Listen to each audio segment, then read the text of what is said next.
मित्रों नमस्कार। मैं मिस्टर एस प्रसाद आज आपके साथ बहुत ही इंटरेस्टिंग सब्जेक्ट के साथ उपस्थित हुआ हूँ। मैं बता दूँ कि मैं अपने चैनल सीक्रेट ऑफ इन्वेस्टमेंट के माध्यम से संपत्ति निर्माण की प्रक्रिया से जुड़े सारे प्रश्नों का जवाब देते हुए आपको मैंने वीडियो उपस्थित किया है। उसको किस रूप में संपत्ति का निर्माण हो सकता है, इसके लिए मैंने विभिन्न वीडियो आपको दिया है। कृपया उसको वॉच करें, उसमें खोजें, बहुत सारी चीज़ें मिल जाएगी। आज इसी कड़ी में और आगे बढ़ने से पहले जिस संपत्ति निर्माण की प्रक्रिया में संपत्ति का निर्माण पैसे से होता है, मैं उस पैसे के गुण धर्म, उसका स्वभाव पर मैं चर्चा करूंगा। ये बहुत ही इंटरेस्टिंग सब्जेक्ट होगा। जिसको हम पाना चाहते हैं उसके विषय में हम जानते नहीं, उसका नेचर क्या है, उसका गुण धर्म क्या है, जिसके कारण या तो वह हमें हमारे पास आता नहीं है, और आता भी है तो टिकता नहीं है, चला जाता है। संपत्ति पैसे का, लक्ष्मी का ही गुण है। तो आज मैं उस बेसिक चीज़ पर, छुपे हुए चीज़ को, सीक्रेट चीज़ पर मैं चर्चा करूंगा कि एक्चुअली पैसे का गुण धर्म क्या होता है, पैसा इंसान से क्या चाहता है, उसकी चाहत क्या होती है, इस पर मैं चर्चा करूंगा। इस चर्चा को विस्तृत करने के पहले मैं पैसे के वर्तमान स्वरूप के विषय में चर्चा थोड़ी कर लूं। इंसान ने पैसे का वर्तमान स्वरूप अपनी सुविधा और आवश्यकताओं की पूर्ति के लिए किया। संपत्ति के अनेक रूप होते हैं, परंतु संपत्ति चाहे जिस किसी भी रूप में हो, उसका मूल्यांकन पैसे के रूप में ही किया जाता है। अमुक प्रॉपर्टी कितने हजार करोड़ की है, कितने करोड़ की है, या कितने लाख करोड़ की है। संपत्ति के स्वरूपों में जमीन, landed property, agriculture property, plots, मकान, कमर्शियल प्रॉपर्टी, या इस रूप में विभिन्न रूपों में ये होता है। गोल्ड, शेयर्स या बड़ा व्यवसाय, उपयुक्त सभी संपत्ति के स्वरूपों में यह देखा गया है कि जिस भी किसी व्यक्ति के पास लैंडेड प्रॉपर्टी की बहुतायत होती है, वह अमीर माना जाता है। फिर बड़े व्यवसाय, शेयर्स और गोल्ड, जिनके पास इसकी अधिकता, बड़ी बिजनेस जिसके पास होता है, उस व्यक्ति को भी हम अमीर मानते हैं। परंतु ये सारी संपत्ति चाहे जिस रूप में हो, उसका मूल्यांकन पैसे के रूप में ही की जाती है। उनके संपत्ति का मूल्यांकन क्या है, कितने हजार करोड़ की है, कितने लाख करोड़ की है। ये संक्षिप्त चर्चा मैंने पैसे और संपत्ति के विषय में की है। अब मैं चर्चा करूँगा पैसा इंसान के पास कैसे आता है और कहाँ से आता है।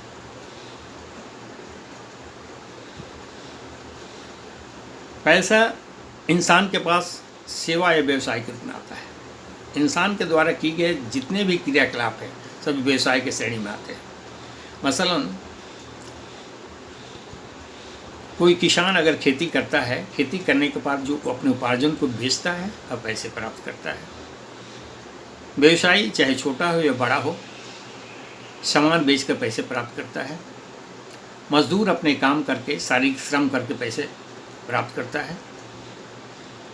बड़ा से बड़ा अधिकारी के कलेक्टर ही क्यों ना हो, वो शारीरिक और मानसिक श्रम करके पैसे प्राप्त करता है। प्रोफेशनल्स, डॉक्टर्स, इंजीनियर्स या और भी कोई प्रोफेशनल अपने मानसिक श्रम के बदले में पैसे प्राप्त करते हैं। इस प्रकार दुनिया में हर व्यक्ति के पास पैसे सेवा के रूप में के बदले में आते हैं। पुनः वह व्यक्ति उस पैसे का उपयोग कर सामान खरीदता है, सेवाएं लेता है और पैसे देता है। इस प्रकार पैसे का आदान प्रदान समाज में एक दूसरे के रूप में एक्सचेंज होता है। दुनिया में सरकारों ने पैसे का, रुपये का नोट छापती है, टकसालों में कॉइन्स बनाती है और लोगों के पास बैंकों में जमा राशि के निकासी के रूप में उनके पास पहुंच जाता है। इस प्रकार पैसा का आदान प्रदान होते रहता है। अब मैं पैसे के विज्ञान के विषय में चर्चा शुरू करने वाला हूँ, जिसे कहीं कहीं मनोविज्ञान भी कहा गया है। वर्चुअली मेरी अपनी समझ है पैसे की मन की बात, पैसे के मन की ज्ञान, उनकी बूझ क्या है।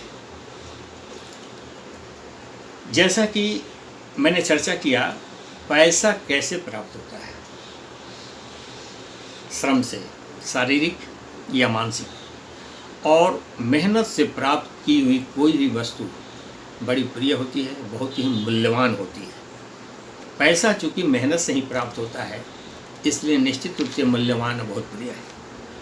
कोई भी जो वस्तु जो मूल्यवान हो और बहुत श्रम के बाद प्राप्त होती है, यह नेचर होता है, उसके प्रति आदमी का आकर्षण बढ़ जाता है, अपनापन बढ़ जाता है और व्यक्ति उसको बड़ी संभाल कर रखता है और खर्च करना नहीं चाहता है। तो संभालना पैसे की पहली चाहत हो गई। क्योंकि मैं बहुत मेहनत से आई हूँ, बहुत परिश्रम के बाद मैं आपके पास आई हूँ, मुझे संभालो, तो संभालना पहला गुण हो गया। और इस प्रकार पैसे का विज्ञान यहाँ से शुरू हो जाता है। पैसा आया, उसे संभालें, उसको बचाएं और इस प्रकार से उसके और भी गुण जिसकी चर्चा मैं कर रहा हूँ। अगर पैसे के मन की बात की चर्चा किया जाए तो पैसा कहता है कि हमें संभालो, बचाओ, छिपाओ और बढ़ाओ। बहुत गौर करना, बहुत महत्वपूर्ण बातें। पैसे का ज्ञान यह है, पैसे की चाहत यह है, वो कहता है इंसान से कि हमें संभालो, बचाओ, छिपाओ और बढ़ाओ। अगर पैसे के इतिहास में जाएं तो इतिहास में भी सारी प्रबंध व्यवस्था है पैसे को संभालने की, विभिन्न रूपों में संभालने की प्रक्रिया वहाँ भी है। आधुनिक युग में संभालने का मतलब ये हुआ प्रबंधन, मैनेजमेंट। पैसे को किस रूप में मैनेज किया जाए ताकि फिजूल खर्ची नहीं हो सके, ज़्यादा से ज़्यादा इसका बचाव किया जा सके, अनावश्यक खर्च न किया जा सके। ये संभालना हो गया। बचाने की प्रक्रिया ये है कि पैसे की बचत कैसे करें। आधुनिक युग में हर जगह बैंक की शाखाएं खुल गई बचत करने के लिए, और आदमी ये समझने लगा कि पैसे का बचत ही हमारी वर्तमान और भविष्य की आवश्यकताओं की पूर्ति इसी से होना है। छिपाना, पैसे को हमेशा ही नुमाइश की चीज़ कभी भी नहीं रखा गया है। पैसा नुमाइश की चीज़ कभी होती भी नहीं है। जिस व्यक्ति ने पैसे को नुमाइश की चीज़ बनाया, इसे संभाला नहीं, इसे छुपाया नहीं, उसको बर्बाद होने से कोई रोक नहीं सका है। दुनिया के इतिहास गवाह है। तो छिपाना भी पैसे का, चूँकि बहुत ही मेहनत से प्राप्त हुई चीज़ छिपाने की चीज़ होती है, बहुत प्रिय चीज़ होती है, और जिससे हम प्यार करते हैं, जिसकी हम चाहत करते हैं, जिसको हम चाहते हैं, उसको छिपाना और बचाना कुछ कहीं से भी गलत नहीं है। और इसलिए इसे छुपा कर रखना चाहता है, कारण पैसे के प्रति जो आकर्षण है इंसान का, आज नहीं सदियों से रहा है, जिसके कारण चोरी डकैती की घटनाएं आम बात होती है। इसलिए तो तिजोरियों का निर्माण हुआ। अब बैंकों ने स्ट्रॉन्ग रूम की व्यवस्था की, जहां पर पैसे को बहुत सेफ्टी के साथ रखे जाने लगा। बढ़ाना, पैसे की चौथी चाहत है इसको मल्टीप्लाई करना।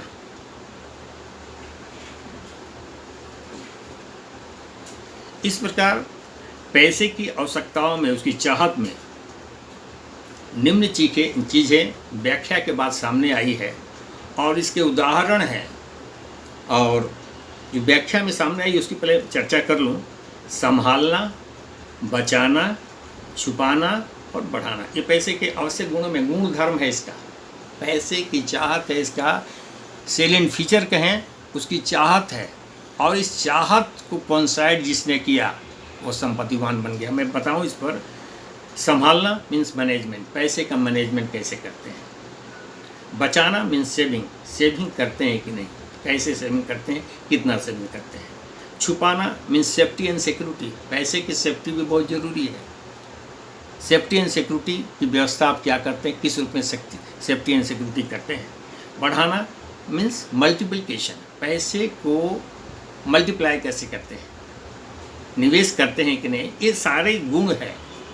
और ये पैसा इंसान से इसकी चाहत रखता है कि इस रूप में हमारा उपयोग किया जाए, इन गुणों से, तो हम आपके पास रह सकेंगे, हम आपको धनवान बना सकेंगे, हम आपको संपत्तिवान बना सकेंगे। और इसके उदाहरण सामने हैं।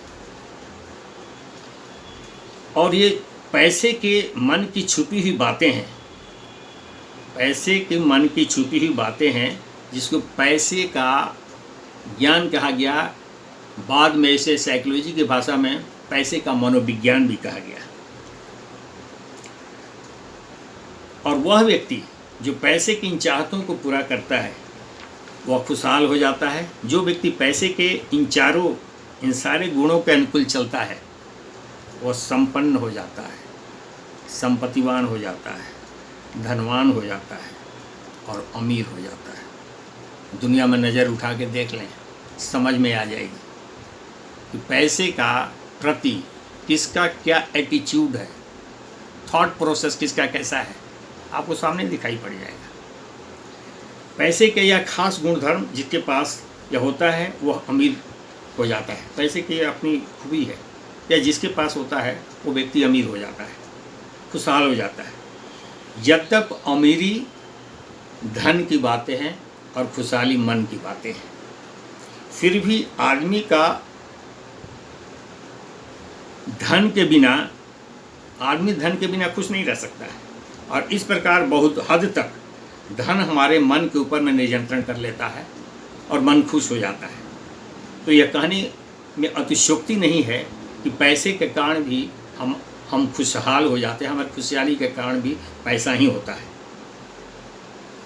धन इतना ही नहीं, हमारे चाहतों को पूरा करने का भी एक बहुत बड़ा साधन है। मसलन आदमी जो कुछ करना चाहता है उसकी पूर्ति के लिए पैसे होने बहुत ज़रूरी है। अगर कोई सामाजिक कार्य करना चाहता है और उसमें उसकी खुशी है, तो पैसे के बिना पूरा नहीं किया जा सकता। मसलन गरीबी की बेटी की शादी, स्कूल बनवाना, कॉलेज बनवाना, हॉस्पिटल बनवाना, या अन्य इसी प्रकार के बहुत सारे कार्य, धार्मिक सेवा कार्य, दान वैसे व्यक्तियों को जिसको इसकी ज़रूरत हो। दुनिया में दानवीरों की कमी नहीं है। जिसने अपने अर्जित पैसे वैसे व्यक्तियों को दान किए जिनको इसकी खास ज़रूरत थी। हमारा देश हो, विश्व का कोई भी देश हो, दान देने वालों की ये परंपरा रही है। टाटा, बिरला, अंबानी हमारे देश में हर साल प्रति वर्ष करोड़ों करोड़, हजारों करोड़ में दान की राशि करते हैं। आप कहेंगे जब अपना पैसा करोड़ों अरबों में दान ही कर देना था तो उसको मल्टीप्लाई करने की क्या जरूरत है। इस संबंध में मैं ये कहना चाहूँगा कि रसगुल्ला खाकर उसका मिठास का अनुभव करना और किताबों में पढ़कर उसके मिठास का अनुभव करना, दोनों दो बातें हैं। और वास्तविकता का अनुभव किताब के अध्ययन से नहीं हो सकता है। उसी प्रकार अगर किसी भूखे व्यक्ति को उसको भूख के समय आपने भोजन करा दिया है और जाड़े की ठिठुरती रात में आपने उसे वस्त्र दिया जिससे जाड़े से उसको राहत मिली, उस समय जो आनंद और खुशी का अनुभव आपको होगा यह किसी किताबी ज्ञान से उस आनंद की अनुभूति नहीं हो सकती है। ठीक उसी प्रकार से संपत्तिवान लोग जो धन का दान करते हैं और जिस खुशी का अनुभव करते हैं वह वही कर सकते हैं।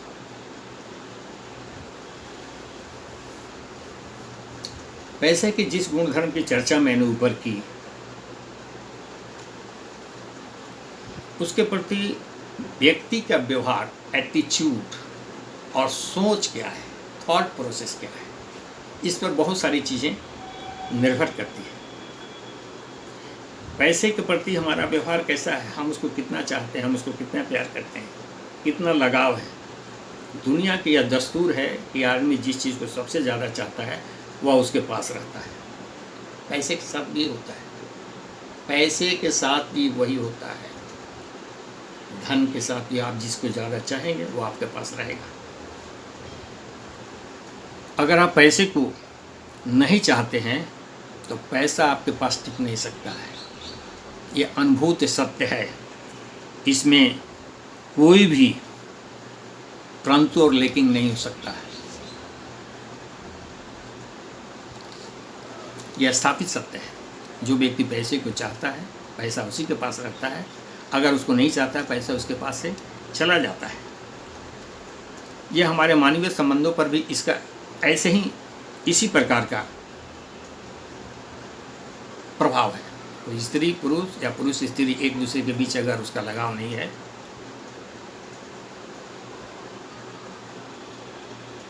आकर्षण नहीं है, अपनत्व नहीं है, तो दूरियां बढ़ती चली जाती है, जुड़ाव बढ़ते चला जाता है और एक दूसरे से काफ़ी दूर हो जाते हैं, यहाँ तक कि जिंदगी से भी दूर हो जाते हैं। यह मानवीय जीवन का अनुभूत और स्थापित सत्य है। विश्वास न हो तो आप दुनिया में नज़र उठा कर देख लें, आपको सत्यता का ज्ञान हो जाएगा। मुझे नहीं मालूम कि आप किस एज ग्रुप में हैं, परंतु अगर इसकी सच्चाई का अनुभव करना है तो आप समाज में इसका अध्ययन करें। आपको मेरी कही हुई बातें 100% सत्य दिखाई पड़ेगी। मैं अंत में कहना चाहता हूँ, बहुत जिम्मेदारी के साथ कहना चाहता हूँ कि पैसा सिर्फ उसी व्यक्ति के पास आता है जो इसकी चाहत रखता है। पैसा पाने के लिए उसके प्रति प्यार, आकर्षण, लगाव, चाहत, परिश्रम, आदर सब देने की जरूरत होती है। अगर आप दुराव, अनादर, विकर्षण पैदा करेंगे तो फिर वह कहीं और चला जाएगा, क्योंकि दुनिया में पैसा को दोनों हाथ फैलाकर बुलाने के लिए लोग आतुर रहते हैं। पैसा को कौन नहीं चाहता है। हमारे धर्म ग्रंथों ने भी इस चीज़ की व्याख्या की है। लक्ष्मी को अगर संभाल नहीं सके, बचाव नहीं कर सके, अपनत्व नहीं दे सके तो लक्ष्मी आपके पास नहीं रहेगी। लक्ष्मी पैसे का प्रतीक है जिसकी हम पूजा भी करते हैं। धन सृजन की प्रक्रिया में, जिसे मैंने अपने चैनल सीक्रेट ऑफ इन्वेस्टमेंट में विभिन्न वीडियो में के माध्यम से बताने की कोशिश की है, आज पैसे की प्रकृति, इसके गुण धर्म के बारे में इस वीडियो के माध्यम से आपको मैं ये बताना चाहता हूँ कि पैसे के इस गुण धर्म को जिसने अपना लिया वह, उसका जीवन सफल हो जाएगा, वह संपत्तिवान हो जाएगा, वह अमीर हो जाएगा। बस फ़र्क ये है कि आपका पैसे के प्रति नज़रिया कैसा है, एटीट्यूड कैसा है, थॉट प्रोसेस कैसा है। कुछ लोग पैसे को हाथ का मैल समझते हैं, तो हाथ का मैल साफ कर फेंकने की चीज़ होती है, पैसा क्या फेंकने की चीज़ होती है। और अगर यह एटीट्यूड अगर किसी के पास है तो पैसा उसके पास कैसे रह सकता है। पैसा को अपने पास रखने के लिए उसका आदर, सम्मान, प्यार, अपनत्व सब देने की ज़रूरत होती है। अब पैसे के प्रति यह एटीट्यूड उसकी वृद्धि में सहायक होता है। ये सभी लोग चाहते हैं, इसलिए एटीट्यूड बदलना होगा। हमें ये नहीं करना होगा कि हाँ पैसा हाथ का मैल है। पैसा का स्वभाव में संभालने, बचाने, छिपाने और बढ़ाने की प्रक्रिया से गुजरना है। पैसे को अपने पास रखने के लिए ये प्रक्रिया है। पैसा जो चाहता है संभालने, बचाने, छुपाने और बढ़ाने, जिसकी चर्चा मैंने पहले भी की है। संभालने से मतलब मैनेजमेंट है, बचाने से मतलब सेविंग है, छुपाने से मतलब सेफ्टी एंड सिक्योरिटी है, और बढ़ाने से मतलब मल्टीप्लिकेशन है। पैसा मल्टीप्लिकेशन करने की चीज़ है और जिसको लोग हर आदमी चाहता है। तो हमारे चाहने से क्या होता है, उसकी चाहत को अगर हमने समझ लिया, उसके अनुकूल हमने कार्य किया, तो फिर संपत्ति हमारे साथ होगी, पैसा हमारे साथ होगा। पैसे की मन की बात और मन का ज्ञान, जिसे पैसे का मनोविज्ञान भी कहा गया है, इस पर मैंने बड़ी बेबाकी से अपना राय रखी है।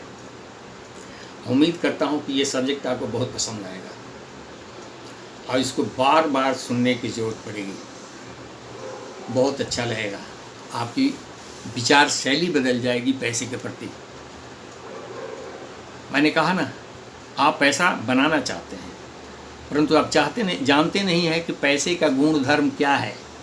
जिस चीज़ को आप अपनाना चाहते हैं उसकी चाहत क्या है, ये आपको पता नहीं है। इस चीज़ की मैंने चर्चा की और उसके गुण धर्म को जान करके, उसकी चाहत को जानकर उसके अनुकूल अगर काम करते हैं तो पैसा का पाना, पैसा को रोक पाना और पैसा वाला बने रहना, ये बहुत बड़ी बात है। ये सब हो सकता है बशर्ते हमने पैसा के गुण धर्म को अपना लिया, उसकी चाहत को अपना लिया। आज मैंने इस नए टॉपिक्स पर, बिल्कुल ही हट के नया टॉपिक है,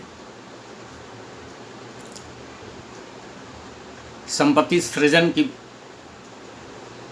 सीरीज में मैंने शुरू से अंत तक जितने भी टॉपिक्स दिए हैं उसमें सेक्रेट, धन से संबंधित सेक्रेट बातों की जानकारी दी है। उसको आप गौर से देखें। और आज भी मैंने इस टॉपिक्स पर एक बेहतरीन प्रेजेंटेशन दिया है। ज़रूर आप इसको लाइक करेंगे इस वीडियो के माध्यम से। और अंत में मैं आपको याद दिला दूं कि हमारे चैनल सीक्रेट ऑफ इन्वेस्टमेंट को सब्सक्राइब करना ना भूलें। आपके हर वीडियो में संपत्ति सृजन से संबंधित कुछ ऐसी सीक्रेट बातें होगी जो आपको बहुत अच्छा लगेगा और आपको बहुत मददगार साबित होगी। कृपया मेरे वीडियो को लाइक एंड सब्सक्राइब भी करें। अंत में आपने हमारे वीडियो को वॉच करने के लिए समय दिया, मैं बहुत आभारी हूँ। और अंत में मैं आपको धन्यवाद देता हूँ। Thank you. फिर नेक्स्ट वीडियो में।